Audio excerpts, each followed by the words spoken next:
Right, let's now see distance of the tyrant for settlers. So, about a century and a half passed between the day when the Dutch explorers reached the northwest coast of Australia and the day when European sailors, so the east coast of Australia. So for quite a while, the map of Australia was incomplete. So this is an era when you see the decline of the Netherlands as the maritime power. So they are still very powerful in the spice trade. So with this area there, and the rise of Britain as a maritime power. It's also a time with evolving technology. So for instance, James Cook's first voyage, he left England in 1768. That's the voyage where he discovered the east coast of Australia. So the official goal was for him to study Venus. So it was to observe and record the transit of Venus across the sun. It might seem trivial, but at a time when astronomy was essential to navigation, you see that it was very important. The other goal was about linked to commerce, trade, geopolitical posturing. There was this thing that they had been looking for since the 1600s, the Great Southern Continent. So they believed that between New Zealand and South America, there was to be a huge continent the size of Asia. So the idea was that they needed to find this southern continent because it would probably be as interesting as Asia in terms of trade.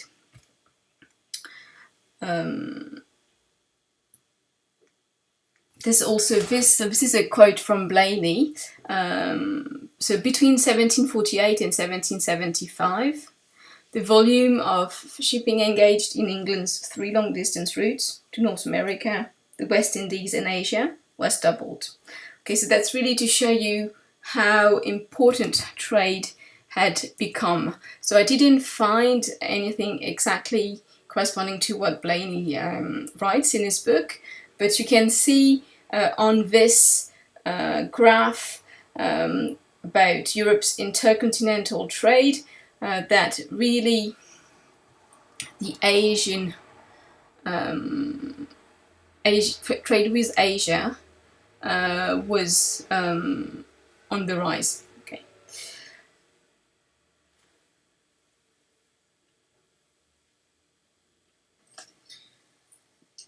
So as you can see, the route James Cook took there, took the Cape Horn, and then he goes to Tahiti to complete his astronomical mission. Then he decides to head south to try to find the hidden continent, but there are issues with wind, so he decides to go west to New Zealand. So he spends the summer there surveying its coasts, and then he sails west to try and reach the coast of Eastern Australia, the one the Dutch had never found. So in April 1770, he had left Europe in August 1768.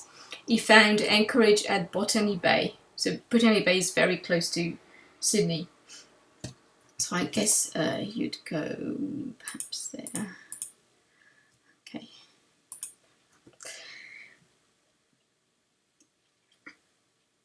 The problem was that they didn't understand the seasons.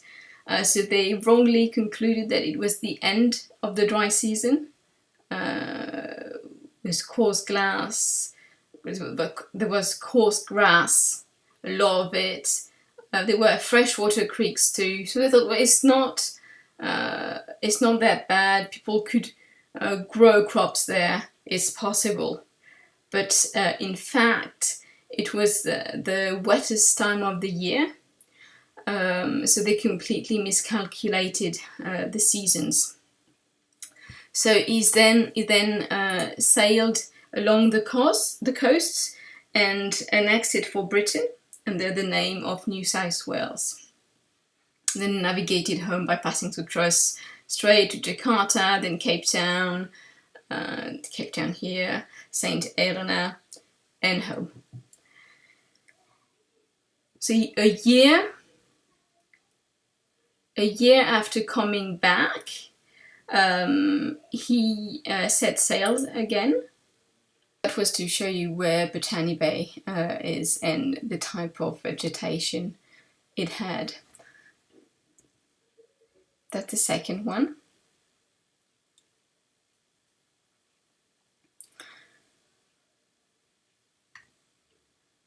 So it's important because he found a new way to reach Australia. Okay, so before we were doing something like this to reach Asia, we were doing something like this, and so now they see that it's quicker too. So they see that they can just go that way, and then they could reach China, avoiding the Dutch outposts. In case of war, it's interesting. So these two voyages set the background for the first British settlement in Australia. As you may know, Botany Bay, okay, it was supposed to be a place for convicts. But why was this decision made, in fact? There are several theories which explain the choice to set up a colony in Australia. So first, there's a solution to a criminal justice problem. Prisons were overcrowded, and with the loss of the American colonies, there was nowhere to send the surplus British convicts they had. You can see on the map that that's a map of penal colonies or where convicts were sent before the Botany Bay settlement. So you can see that they also sent some convicts in Africa, but it was a complete disaster. They died very quickly after arriving of malaria most of the time. And the thing is that the idea of transportation, so sending convicts to colonies, was not to kill them, but to make sure that they paid their debt to the nation, so by working. So if they die very quickly after arriving, it's not worth the effort, okay, because, well, it's costly to send them away.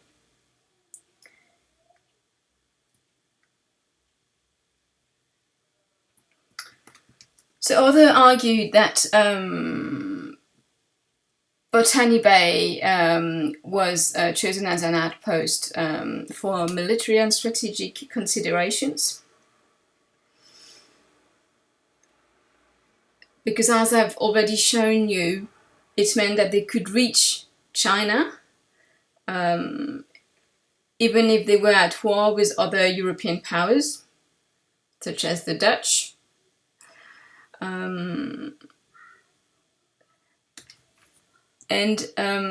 The two are linked, in fact, military strategic consideration and trading opportunities. Trading opportunities, so the possibility to reach China, as I've just said. And they had also discovered in the region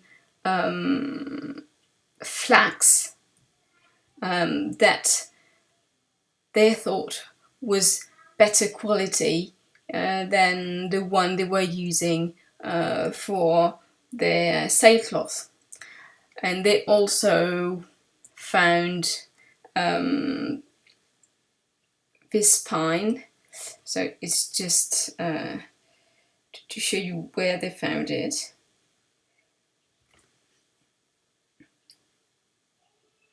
So that's the Norfolk pine, and that's Norfolk Island, sorry, and that's the Norfolk pine. So they thought that this would be very useful for masts. Okay, so again, making sure that they had the best ships in case of war, and the best ships to trade with the rest of the world.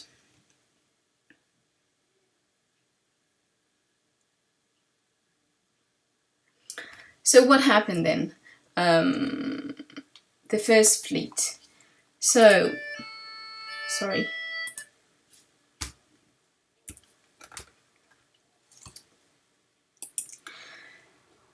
So the images of the first fleet, so you'll see that there were 11 ships leaving. Okay, so those 6 there, they were transporting the convicts. There were about 1,000 people on this first fleet. The naval escort, so it meant that they had 2 military boats sent to escort the convicts, and then the food and supply transport. So you had the Golden Grove, Fishburne and Borrowdale.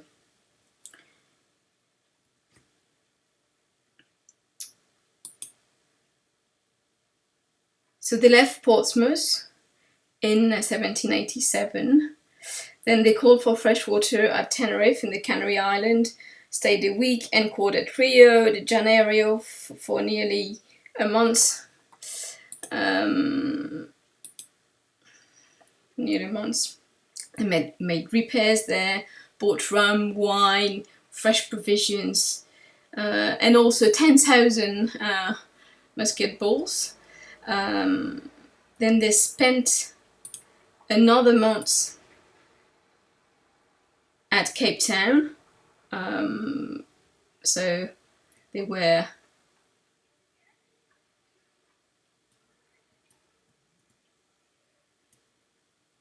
taking on fresh provisions, filling a menagerie on deck, etc.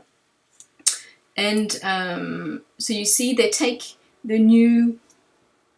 It's going too fast.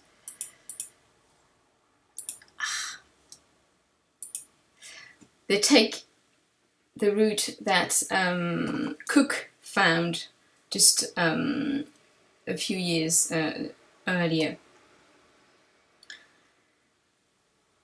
And so they reached Botany Bay 8 months later in January 1788. The sea, what is in fact a barren land, they do not manage to grow the seed that they had brought with them. The livestock and the poultry shipped to Sydney either died or disappeared, and so they were completely dependent on England for survival. And no ships were coming. So really there you see that the distance threatened to kill the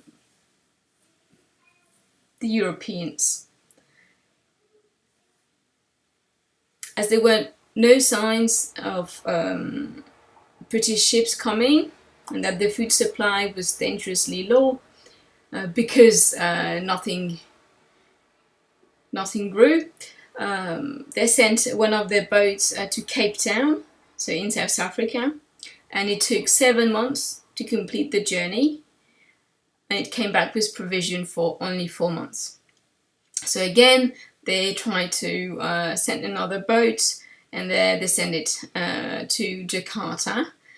The problem was that it took a very long time for the information to get to England, because the boats would arrive in Sydney, but then they would go to one of the outposts in Asia, because they would not sail back to England empty.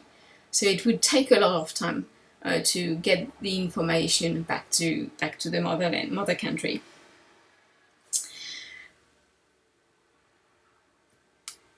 So I'll just finish with this quote from Blaney's book. So the Englishmen, that's his conclusion on the chapter on the first fleet. So the Englishmen who had planned the convict colony in Australia had assumed that the soil was fertile. They had assumed that the fall of rain was reliable enough to grow crops. Though the assumption was careless, since no Englishman had spent more than a few days in the neighbourhood of Botany Bay and Sydney. They had assumed that a motley gang of convicts, many of whom had never done hard physical work, and all of whom had been confined on cramped ships for most of the previous year, could be turned into skilled, energetic farmhands and gardeners with a flick of the lash. But perhaps the most serious error in the official blueprint for Australia was misjudging of distance. The deterioration of seed on the long outward passage had been a major cause of the mean harvest. And once harvest had failed, the colony was far from any Dutch or English outpost which sold food and livestock and European goods. Okay, so I'll stop there. I think you have enough information to process today. Thank you.